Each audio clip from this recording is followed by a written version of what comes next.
الحمد للہ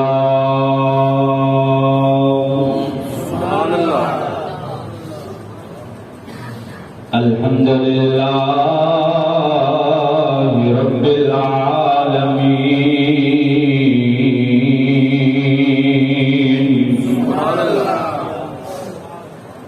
والعاقبۃ للمتقین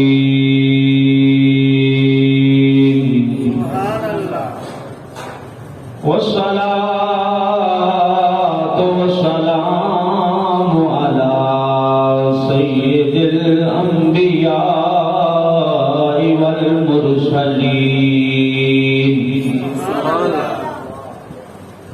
واصحابہ الہادین المہدیین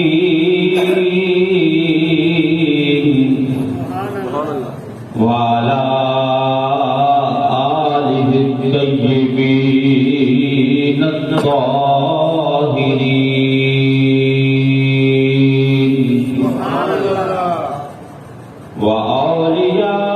وأولياء ملته وعلماء أمته وأهل سنته أجمعين أما بعد فأعوذ بالله من الشيطان الرجيم بسم الله الرحمن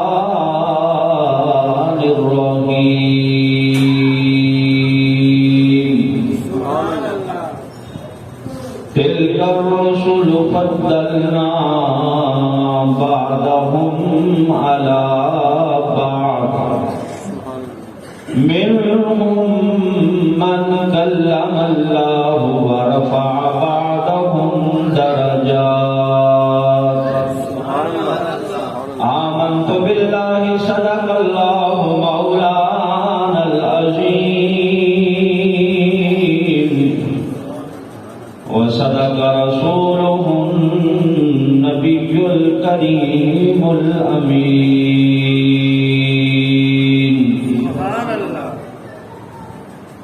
الصلاة والسلام عليك يا رسول الله الصلاة والسلام عليك يا رسول الله وعلى آلك وأصحابك يا حبيب الله الصلاة والسلام عليك يا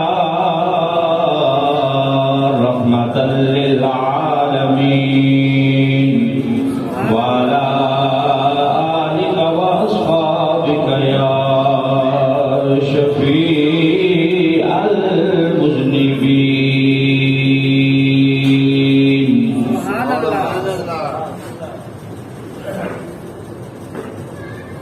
سب سے اولا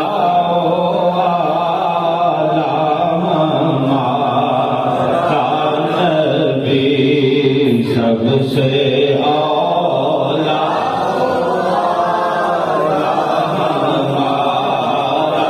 نبی سب سے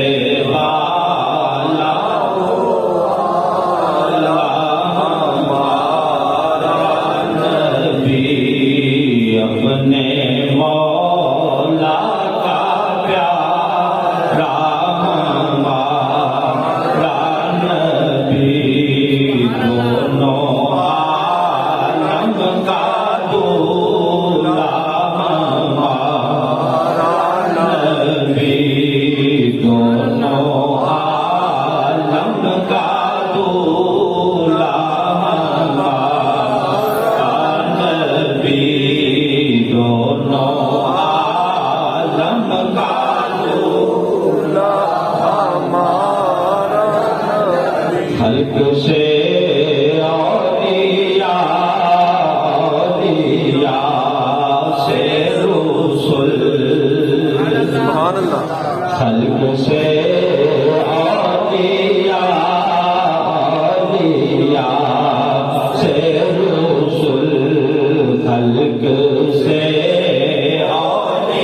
نبی سب سے والا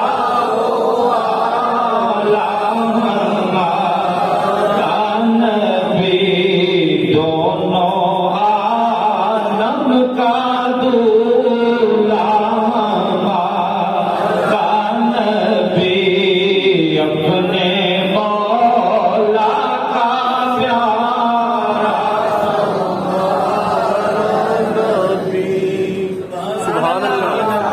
محترم سامعین حضرات،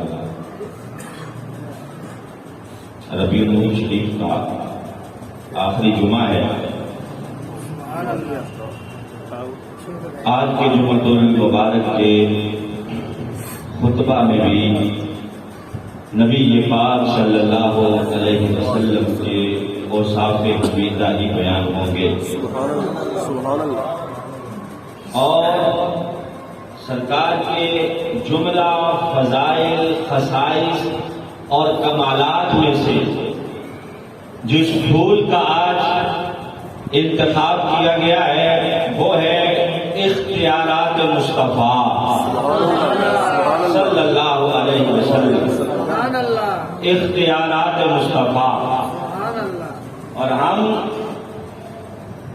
اہل سنت والجماعت نبی پاک صلی اللہ علیہ وسلم کو مختار کل مانتے ہیں۔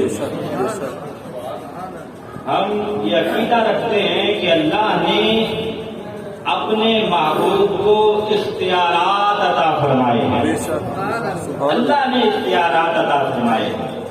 محبوب اپنے دائرہ کار کے اندر مختار کل ہیں، اللہ کی عطا سے آپ مختار کل ہیں۔ کسی کے پاس تھوڑا سا بھی عہدہ ہو تو وہ کہتا ہے کہ میرے اختیارات بڑے ہیں، میرے ہاتھ بڑے لمبے ہیں۔ چھوٹا سا بھی دنیاوی عہدہ مل جائے تو کہتا ہے کہ میرے بڑے اختیارات ہیں، میں بڑے لمبے لمبے ہاتھ رکھتا ہوں، میری پہنچ بڑی ہے۔ وہی اپنے بارے میں جو یہ کہتا ہے، رسول اللہ کے بارے میں اگر یہ کہے کہ انہیں تو اختیار ہی کوئی نہیں، تو پھر اس کی عقل پہ تف ہے اور اس کی سوچ پہ لعنت ہے کہ تو اپنا اختیار تو مانتا ہے، نبی پاک صلی اللہ علیہ وسلم کا اختیار نہیں مانتا۔ جنہیں اللہ نے مختار بنایا ہے، اللہ نے جنہیں اختیارات عطا فرمائے ہیں، تو ہم یہ عقیدہ رکھتے ہیں کہ آپ مختار کل ہیں لیکن اللہ کی عطا سے، اس لیے توحید میں کوئی فرق نہیں پڑتا۔ اللہ بذات خود مختار ہے، اللہ کو اختیارات کسی نے دیے نہیں، اللہ کے اختیارات ذاتی ہیں۔ نبی پاک کو جو بھی اختیار ملے ہیں وہ اللہ نے عطا فرمائے ہیں، اللہ کے عطا کردہ ہیں، ذاتی نہیں ہے بلکہ عطائی ہیں۔ تو اس لیے شرک نہیں بنا۔ شرک تب بنتا جب ہم یہ کہتے کہ آپ بھی ویسے ہی مختار ہیں جس طرح اللہ مختار ہے۔ یہ ہمارا عقیدہ نہیں ہے، بلکہ ہمارا عقیدہ یہ ہے کہ آپ اللہ کی عطا سے مختار کل ہیں، اللہ نے آپ کو اختیارات عطا فرمائے ہیں۔ جس طرح صوبوں کے جو وزرائے اعلیٰ ہوتے ہیں وہ اپنے اپنے صوبوں میں مختار کل ہوتے ہیں، ان کے پاس صوبوں کے اختیارات ہوتے ہیں لیکن وزیر اعظم کے اختیارات ان کے پاس نہیں ہوتے۔ اگرچہ ہمارے وزیر اعلیٰ کے پاس اپنے بھی نہیں ہیں، اوپر سے ہی جو آیات آتی ہیں وہی بیچارہ ایک سٹپنی کی طرح بیٹھا ہوا ہے، اوپر سے جو ہدایات آتی ہیں وہی جی ہاں، کوئی اوپر سے کہے دن ہے تو کہتا ہے دن ہے، کوئی کہے رات ہے تو کہتا ہے رات ہے۔ تو وزرائے اعلیٰ جس طرح اپنے اپنے صوبوں میں اختیارات رکھتے ہیں، ان کے پاس وزیر اعظم کے اختیارات نہیں ہوتے، اسی طرح نبی پاک صلی اللہ علیہ وسلم اختیارات رکھتے ہیں، اپنے اختیارات ہیں، ان کے پاس اللہ کے اختیارات نہیں ہیں۔ اللہ کے اختیارات اللہ رب العزت کے پاس ہیں، اللہ نے اپنے اختیارات میں سے کچھ اپنے محبوب کو بھی عطا کر رکھے ہیں۔ جو آیت مبارکہ میں نے پڑھی ہے اس میں اللہ رب العزت نے انبیاء کرام کے درجات کو بیان کیا ہے. تلک الرسل فضلنا بعضهم علی بعض، میں بعض رسولوں کو ہم نے بعض پر فضیلتیں دی ہیں. پھر آگے چل کے خصوصیت کے ساتھ دو کا ذکر بھی فرمایا ہے. دو کا ذکر منہم من کلم اللہ، میں ایک وہ ہے کہ جس کے ساتھ اللہ نے کلام کیا ہے. اللہ نے کلام کیا ہے، وہ کون ہے؟ کون ہے جو اللہ سے ماہ گفتگو ہوتے تھے؟ کوہ طور پہ جا کے اللہ سے ماہ گفتگو ہوتے تھے، خطاب کرتے تھے. ہم کلامی کا شرف جنہیں ملتا تھا وہ حضرت موسیٰ ہیں، جن کا ذکر اللہ نے فرمایا کہ انہیں مقام یہ ملا ہے، درجہ یہ ملا ہے کہ اللہ نے ان سے کلام کیا ہے. اور آگے جا کے فرمایا ورفع بعضهم درجات، اور ایک پیغمبر ایسا ہے جن کے درجات کو اللہ نے بلند فرمایا ہے. وہ کون ہے؟ وہ تیرے اور میرے محبوب نبی دو عالم صلی اللہ علیہ وسلم کی ذات ہے. حضرت موسیٰ کو جو مقام ملا وہ تو بیان کر دیا کہ ان کو درجہ یہ ملا ہے کہ وہ ہم کلامی کرتے تھے. نبی یہ پاک کے بارے میں فرمایا کہ ان کے درجات بلند کیے ہیں. یا اللہ کتنے بلند کیے ہیں؟ فرمایا خاموش، قرآن نے نہیں بتایا کہ کتنے بلند کیے ہیں. تو وہ بے وقوف ہے جو نبی یہ پاک کے درجات کو ناپتا پھرے، کہتا پھرے کہ حد یہ ہے، یہ حد ہے، اتنے ہیں، اتنے نہیں ہیں. جب قرآن خاموش ہے تو بھی خاموش ہے. درجات کتنے بلند کیے ہیں بیان نہیں کیا. میں درجات اللہ نے بلند کیے ہیں. پھر اللہ قرآن مجید میں ارشاد فرماتا ہے انا اعطیناک الکوثر، محبوب ہم نے آپ کو خیر کثیر عطا کی ہے. یا اللہ کتنی عطا فرمائی ہے، بیان بھی کر دے کہ کتنی خیر عطا فرمائی ہے. میں خاموش، قرآن خاموش ہے تو بھی خاموش رہے. اللہ نے عطا کی ہیں، محبوب نے وصول کی ہیں، کتنی دی ہیں دینے والا جانے اور دینے والا جانے. پھر میں ورفعنا لک ذکرک، محبوب ہم نے آپ کے ذکر کو بلند کر دیا. یا اللہ کتنا بلند کیا ہے، کتنا بلند کیا. وہ ناپنے والے، وہ آنے لے کر، تولنے والے ترازو لے کر بھی بیٹھے ہوئے نا، اتنا ہے اتنا نہیں ہے. جب قرآن خاموش ہے کہ درجات بلند کیے ہیں، ذکر کو بلند کیا ہے، کتنا کیا ہے، خاموشی ہے، نہیں بتایا. بلکہ یہ کہا ہے کہ ہر آنے والا دن گزرے ہوئے دن سے بہتر ہے. اور پھر اللہ فرماتا ہے کہ محبوب ہم قیامت کے دن آپ کو اتنا عطا کریں گے کہ آپ راضی ہو جائیں گے. وَلَسَوْفَ يُؤْتِيكَ رَبُّكَ فَتَرْضَىٰ، اتنا عطا کریں گے کہ آپ راضی ہو جائیں گے. یا اللہ کتنا عطا کر کے راضی کرنا ہے، کتنا دینا ہے. قرآن نے بیان نہیں فرمایا کہ کتنا دینا. خاموشی. اللہ عطا کرنے والا ہے، محبوب وصول کرنے والے ہیں. یا اللہ ذکر تو نے بلند کیا، بتایا نہیں کتنا کیا. درجات تو نے بلند کیے، بتایا نہیں کتنے کیے. یا اللہ قیامت کے دن تو عطا کرے گا، بتایا نہیں کتنا عطا کرے گا. یا اللہ خیر کثیر تو نے دی ہے، یہ بھی نہیں بتایا کہ کتنی دی ہے. ہمارا خاموش ہو جاؤ. محبوب اور محب میں، محبوب اور محب میں وانڈ نہیں ہوتی، تولا نہیں جاتا، ناپا نہیں جاتا. جو محبوب کا ہوتا ہے محب کا ہوتا ہے، جو محب کا ہوتا ہے محبوب کا ہوتا ہے.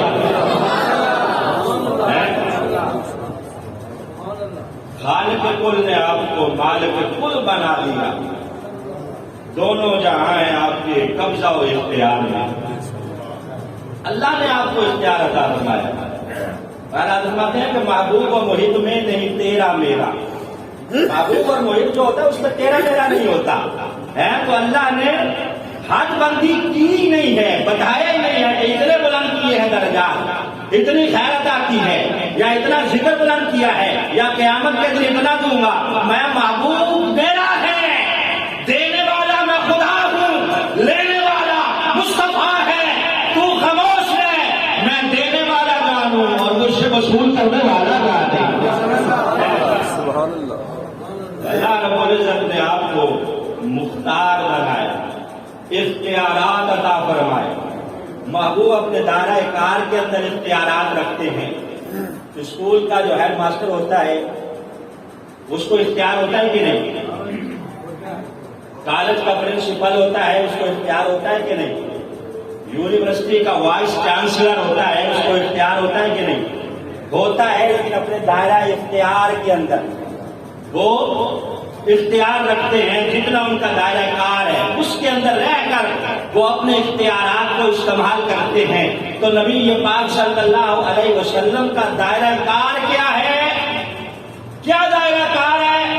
سرکار دو عالم صلی اللہ علیہ وسلم فرماتے ہیں کہ میں اس وقت بھی تھا جب آدم ابھی مٹی اور پانی کے درمیان تھا، ان کا خمیر گوندا جا رہا تھا، اس وقت بھی میری ختم نبوت کی دہائی تھی، قیامت تک بھی ہوگی، اور حشر کے میدان میں بھی اللہ مجھے مقام محمود عطا فرمائے گا۔ اللہ وہاں بھی مجھے مقام محمود عطا فرمائے گا، اور مقام محمود میں میری جلوہ گری ہوگی۔ تو اختیار آپ کو اتنا ہے جتنا آپ کا دائرہ کار ہے، جتنا دائرہ کار ہے۔ اور پھر اللہ نے محبوب کو اپنا نائب بنایا ہے۔ کیا بنایا ہے؟ نائب اعظم۔ آپ اللہ کے نائب اعظم ہیں۔ صدر اگر باہر چلا جائے تو پیچھے نائب صدر کون ہوتا ہے؟ کون پیچھے معاملات چلاتا ہے؟ امور سلطنت کون سر انجام دیتا ہے؟ نائب صدر کون ہوتا ہے؟ کس کو نائب صدر بنایا جاتا ہے؟ سینٹ کا جو چیئرمین ہوتا ہے وہ نائب صدر بنتا ہے، ایسے ہی ہے نا؟ سینٹ کا چیئرمین اگر صدر نہ ہو تو وہ نائب صدر ہوتا ہے، وہ صدر کے اختیارات رکھتا ہے۔ نائب کے پاس صدر والے اختیارات ہوتے ہیں کہ نہیں؟ ہوتے ہیں۔ جو پیچھے حکم جاری کرے گا وہ نافذ العمل ہوگا۔ تو اللہ نے اپنے محبوب کو نائب بنایا ہے، اسی لیے فرمایا ہے من یطع الرسول فقد اطاع اللہ۔ محبوب جو آپ کی اطاعت کرے گا گویا وہ رب کی اطاعت کر رہا ہے۔ من یطع الرسول فقد اطاع اللہ۔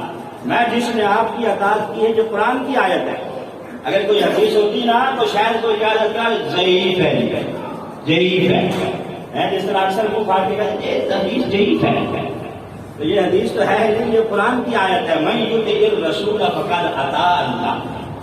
اللہ فرماتا ہے آپ میرے نائب ہیں، لہذا جو آپ کی اطاعت کرے گا گویا وہ میری اطاعت کرے گا۔ اور قرآن نے کہا وما رمیت اذ رمیت ولکن اللہ رمی۔ محبوب یہ جو کنکریاں پھینکی ہیں نا، یہ تو نے نہیں پھینکی جبکہ تو نہیں پھینکی ہیں۔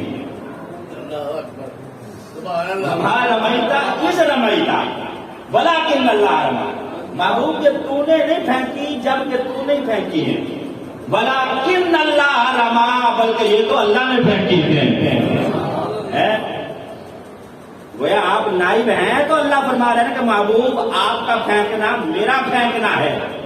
آپ نے جو کنکریاں پھینکی ہیں یہ آپ نے نہیں بلکہ میں نے پھینکی ہیں۔ اور میں ان الذین یبایعونک انما یبایعون اللہ، یہ جو درخت کے نیچے بیٹھ کے آپ کی بیعت کر رہے ہیں، محبوب کے آپ کی بیعت نہیں کر رہے، مجھے اللہ کی بیعت کر رہے ہیں۔ ید اللہ فوق ایدیہم، اللہ فرماتا ہے ان کے ہاتھوں کے اوپر جو محبوب تیرا ہاتھ ہے نا، یہ تیرا نہیں، یہ اللہ کا ہاتھ ہے، اللہ کا ہاتھ ہے۔ تو یہ نائب ہیں آپ، تو اللہ فرما رہے ہیں کہ محبوب تیرا ہاتھ میرا ہاتھ ہے، تیرا پھینکنا میرا پھینکنا ہے۔ اسی طرح قرآن کہتا ہے فلا وربک لا یؤمنون حتی یحکموک فیما شجر بینہم۔ اللہ فرماتا ہے محبوب تیرے رب کی قسم، ہم قسم کھاتے ہیں اللہ کی، یا اللہ تیری قسم۔ اب اللہ نے قسم کھانے کا انداز ہی بدل دیا، فلا وربک، محبوب مجھے تیرے رب کی قسم ہے۔ اب محبوب کا رب کون ہے؟ اللہ۔ اللہ قسم کیا کہہ رہا ہے؟ فلا وربک، محبوب مجھے تیرے رب کی قسم ہے، لا یؤمنون حتی یحکموک فیما شجر بینہم، اس وقت تک وہ مومن نہیں ہے جب تک وہ تجھے حاکم نہیں مانتا۔ میں اسے مومن نہیں مانتا جو تجھے حاکم نہیں مانتا، جو تجھے حاکم مانے گا میں اسے مومن مانوں گا۔ تو اللہ رب العزت کیا فرما رہا ہے کہ محبوب تیرے رب کی قسم ہے جو تجھے حاکم مانے گا میں اسے مومن مانوں گا. اسی طرح قرآن میں اللہ رب العزت ارشاد فرماتا ہے کہ محبوب ان سے کہہ دو کہ اگر یہ اپنی جانوں پہ ظلم کر بیٹھے جاؤ ان کا تیرے دروازے پہ آ جائیں واستغفر اللہ واستغفر لهم الرسول، اور آگے کیا کریں؟ اللہ سے معافی مانگے. محبوب آپ اگر شفاعت کر دیں تو یہ مجھ رب کو توبہ قبول کرنے والا پائیں گے. محبوب کے دروازے کو اللہ نے اپنا دروازہ قرار دیا ہے، کوئی چھوٹی بات نہیں ہے.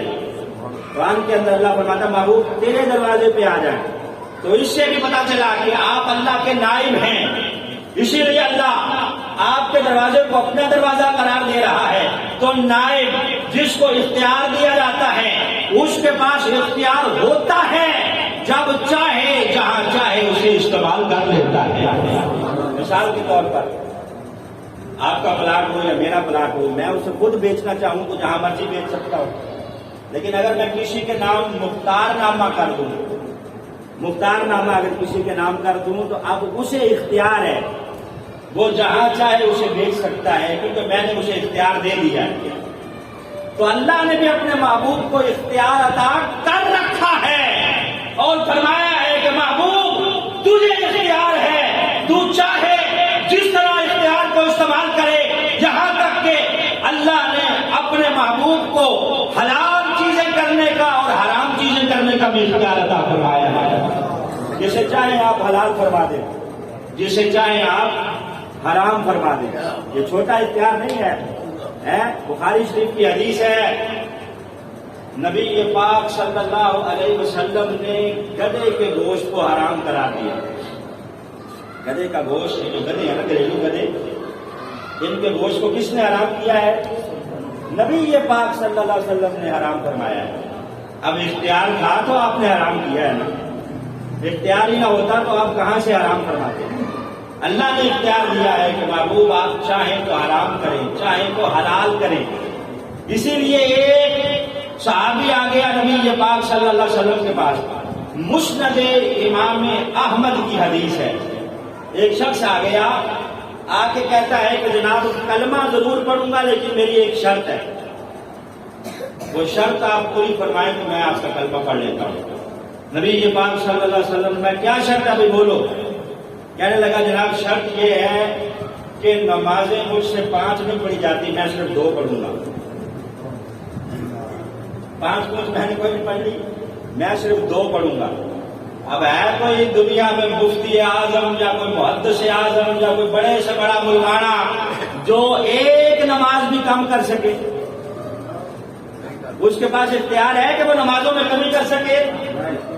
یہ شریعت کا اختیار اللہ نے اپنے محبوب کو عطا فرمایا ہے. اس نے کہا کہ جناب نمازیں صرف 2 پڑھوں گا، مجھے کام بڑھیں گے. 5 میں نے کوئی نہیں پڑھنی، کلمہ میں پڑھ لیتا ہوں. سرکار دو عالم صلی اللہ علیہ وسلم نے یہ تو نہیں فرمایا کہ بھائی اس میں تو مجھے اختیار نہیں ہے، نمازیں تو تجھے 5 ہی پڑھنی پڑیں گی، اللہ کا حکم ہے. سرکار دو عالم صلی اللہ علیہ وسلم نے فرمایا حافظوا علی العصرین، جا تو 2 ہی پڑھ لیا کر، تیری 5 ہو جائیں گی. حافظوا علی العصرین، 2 پڑھ لیا. اس نے کہا جناب یہ عصرین کا کیا مطلب، کون سی 2 پڑھ لیا کرو؟ فرمایا ایک سورج نکلنے سے پہلے پڑھ لیا کر اور دوسری سورج غروب ہونے سے پہلے، یعنی فجر کی اور عصر کی 2 نمازیں ہمیں تو پڑھ لیا کر، تیری 5 ہو جائیں گی، تیری 5 ہو جائیں گی. اب میرے پاس اگر کوئی آ کے مجھے کہے کہ جناب رعایت دے دو، میرے پاس کام بڑا ہے، میں نے کوئی نماز ایک آدھی اگر نہ پڑھوں تو مجھے رخصت مل سکتی ہے، تو ہم کہیں گے کہ جناب ہم تو خود پابند ہیں شریعت کے، شریعت ہماری جیب میں نہیں رکھی ہوئی کہ ہم نکال کے دے دیں گے. یہ اللہ رب العزت نے اختیار دیا ہے تو اپنے محبوب کو عطا فرمایا ہے.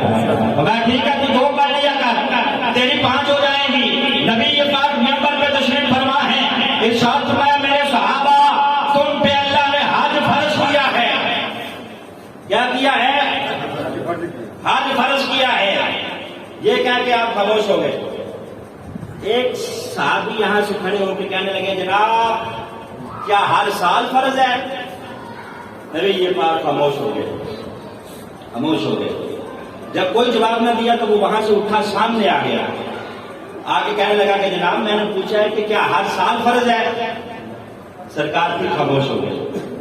اب سرکار دو عالم صلی اللہ علیہ وسلم نے ادھر جب دیکھنا شروع کیا تو وہاں سے اٹھا اور یہاں آ گیا، کہنے لگا جناب میں نے ریکویسٹ کی ہے، گزارش کی ہے، وضاحت فرما دیں کہ کیا حج ایک ہی مرتبہ زندگی میں فرض ہے یا ہر سال فرض ہے؟ اب جب اس نے تیسری مرتبہ پوچھا نا تو نبی یہ بات نے فرمایا خاموش ہو جاؤ، جتنا میں کہوں اس پہ عمل کیا کرو۔ اگر اب میں یہاں بیٹھے ہوئے کہہ دوں کہ ہر سال فرض ہے تو رب کعبہ کی قسم ہے اللہ ہر سال فرض فرما دے گا، ہر سال اللہ فرض فرما دے گا۔ میں جتنا کہوں اتنا سن کے بس عمل کیا کرو، آگے مزید سوالات نہ کیا کرو۔ کہا اگر میں نے کہہ دیا ہوتا کہ ہر سال فرض ہے تو یہ حج ہر سال فرض ہو جاتا، تو یہ اختیار ہے کہ نہیں؟ اختیار ہے تو سرکار دو عالم صلی اللہ علیہ وسلم استعمال فرما رہے ہیں۔ حضرت جعفر طیار جب آپ فوت ہوئے، شہید ہوئے حضرت جعفر طیار، تو نبی یہ پاک صلی اللہ علیہ وسلم ان کی بیوہ کے پاس گئے، اسما بنت امیس ان کا نام ہے۔ اب آپ مجھے بتائیں شوہر فوت ہو جائے تو بیوہ کے لیے عدت کرنا ضروری ہے کہ نہیں؟ کتنی عدت ہے؟ 4 مہینے 10 دن۔ جس کا خاوند فوت ہو جائے اس بیوہ کے لیے 4 مہینے 10 دن عدت ہے۔ وہ عدت پوری کرے، ان دنوں میں شوق کرے اور کسی قسم کی خوشبو نہ لگائے اور کسی قسم کا بناؤ سنگار نہ کرے۔ نبی یہ پاک صلی اللہ علیہ وسلم نے اپنا اختیار استعمال کرتے ہوئے فرمایا اسما بنت امیس عدت بے شک 4 مہینے 10 دن ہے، لیکن میں تجھے اختیار دیتا ہوں، اپنا اختیار استعمال کرتے ہوئے رعایت دیتا ہوں کہ تیرے لیے عدت صرف 3 دن ہے، تو نے 4 مہینے 10 دن عدت پوری نہیں کرنی بلکہ 3 دن عدت سے گزار لے گی، تیرے 4 مہینے 10 دن شمار کیے جائیں گے۔ منہ پھاڑ کے کہہ دیتے ہیں کہ نبی یہ بات کو تو اختیار ہی کوئی۔ اب یہ شرعی معاملات ہے خالصتاً، جس میں نبی یہ پاک صلی اللہ علیہ وسلم اپنا اختیار استعمال کرتے فرماتے ہیں کہ تیرے لیے یہ رعایت ہے اور میں تجھے رعایت دے رہا ہوں کہ صرف تو 3 دن عدت گزار لے گی تو تیری 4 مہینے 10 دن کاؤنٹ ہوگی، تجھے مزید گزارنے کی ضرورت نہیں ہے، 3 دن گزار لے تیرا یہ فریضہ ادا ہو جائے گا۔ ایک شخص آ گیا نبی یہ پاک صلی اللہ علیہ وسلم کے پاس، حضرت ابو ہریرہ اس حدیث کے راوی ہیں۔ آپ فرماتے ہیں تو آ کے کہنے لگا کہ جناب روزہ توڑ بیٹھا ہوں، روزہ رکھا ہوا تھا حضور، اپنی زوجہ کے ساتھ حق زوجیت ادا کر بیٹھا ہوں، روزے کی حالت میں روزہ ٹوٹ گیا ہے، حکم ارشاد فرمائیں کہ میرے لیے کیا حکم ہے؟ اب شریعت کا حکم کیا ہے کہ اگر کوئی روزہ توڑ دے تو وہ کیا کرے؟ 60 روزے رکھے یا 60 مسکینوں کو کھانا کھلائے یا غلام آزاد کرے؟ یہی ہے نا، کوئی مفتی اس قانون کو بدل تو نہیں سکتا، کسی کے پاس اختیار ہے کہ وہ اس کو بدل دے؟ نہیں۔ اب جب وہ شخص آیا آگے کہنے لگا تو نبی یہ بات میں ٹھیک ہے بھائی اگر تم نے توڑ دیا ہے تو 60 روزے رکھنے پڑیں گے، 60 روزے رکھ، یہی ان کا کفارہ ہے۔ وہ کہنے لگا کہ جناب ایک نہیں رکھا گیا، 60 کہاں سے رکھوں گا؟ ایک میں صبر نہیں ہوا جناب، میں توڑ بیٹھا ہوں، تو آپ کہہ رہے ہیں کہ 60 روزے رکھوں؟ میں چل کوئی بات نہیں، اگر 60 روزے نہیں رکھ سکتا تو 60 مسکینوں کو کھانا کھلا۔ سرکار یہ کہہ رہے ہیں، وہ کہنے لگا جناب میں تو یہ بھی نہیں کر سکتا، یہ بھی میں نہیں کر سکتا، بڑا غریب آدمی ہوں۔ اب نبی یہ پاک صلی اللہ علیہ وسلم مسکرا دیے، کہا اچھا جا غلام آزاد کر، کہا جناب یہ بھی نہیں کر سکتا۔ حضرت ابو ہریرہ فرماتے ہیں اتنی دیر میں ایک شخص آ گیا نبی یہ پاک کی خدمت میں کھجوریں لے کر، اور بعض روایات میں آتا ہے وہ کھجوریں تقریباً 2.25 من تھی جو وہ لے کے آیا شخص نبی یہ پاک کی خدمت میں تحفہ دینے کے لیے کہ حضور یہ تحفہ میری طرف سے قبول فرمائے۔ نبی یہ پاک صلی اللہ علیہ وسلم نے قبول فرمایا، اور وہ جو شخص بیٹھا تھا نا جو روزے کا کفارہ پوچھ رہا تھا، نبی یہ پاک فرمایا یہ کھجوریں لے جا مدینے کے غریبوں میں تقسیم کر دے، تیرا کفارہ ادا ہو جائے گا۔ اب وہ بھی آگے سے بڑا سیاح تھا میری طرح، کہنے لگا کہ جناب مجھ سے زیادہ تو مدینے میں غریب ہی کوئی نہیں ہے، میں سب سے زیادہ بڑا بندہ ہوں مدینے میں، مجھ سے زیادہ تو غریب ہی کوئی نہیں ہے، حضور کہاں غریبوں میں تقسیم کر دوں؟ سرکار سرکار مسکرائے، صحابہ کہتے ہیں اتنے مسکرائے کہ نبی پاک کے دندان مبارک ظاہر ہوئے، لیکن کتنا سیاح ہے، ہر بات کا آگے سے جواب گھر لیتا ہے، کہتا ہے جناب میں تو سب سے زیادہ مدینے میں مانا ہوں، مجھ سے زیادہ کمزوری کوئی نہیں، نبی پاک میں کھجورے لے جا، گھر میں جا کے خود بھی کھا، تیرے بچے بھی کھائیں، تیرا کفارہ ادا ہو جائے گا۔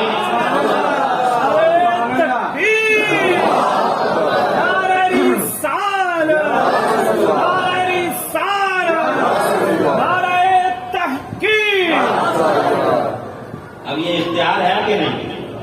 یہ خالصاً شرعی معاملات ہیں جن کے اندر نبی پاک صلی اللہ علیہ وسلم کو اللہ نے اختیار عطا فرمایا ہے۔ میں کھجوریں لے جا گھر، خود بھی کھا، تیرے بچے بھی کھائیں، تیرا کفارہ ادا ہو جائے گا۔